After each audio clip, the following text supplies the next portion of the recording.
Nancy Cordes is at the Brooklyn Navy Yard, the site of tonight's debate. Nancy, a lot at stake, obviously, in the debate tonight. We've seen Hillary Clinton before, the front runner, but she sort of goes on the defensive, it seems like, almost in some of these debates. What does she need to do tonight to really hang on to that lead?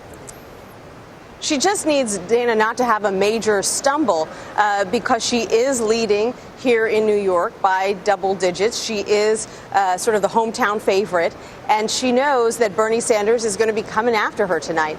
He is looking for a game-changing moment. So typically what Hillary Clinton does in these debates is go after him first to sort of try to get him off balance. We'll see what happens in tonight's debate. But this is interesting because it is the final debate, not just before the New York primary next week, but it's the final debate that they have scheduled, period. So that gives you a sense of how high the stakes are tonight.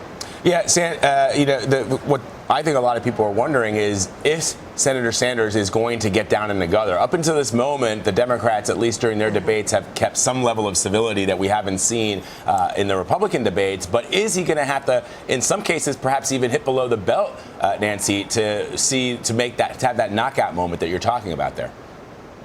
Well, if the past week is any indication, I would say that the answer to that question, Vlad, is yes. I mean, remember, it was just a week ago that he was calling Hillary Clinton unqualified to be president of the United States.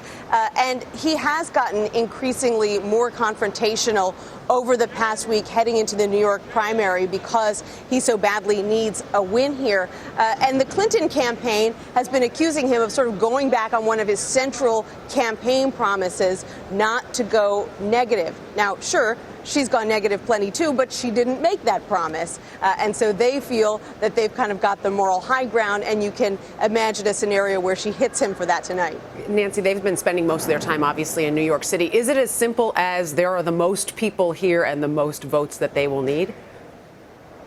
It is really that simple. Back in 2008, when Hillary Clinton was going up against Barack Obama, more than 50% of all the votes in New York State came from the 5 boroughs. And there are some estimates that about 70% of the votes in New York could come from New York City proper this time around. So that gives you a sense of why you're seeing these candidates spend so much time in Brooklyn, the Bronx, in Manhattan, and not as much time upstate.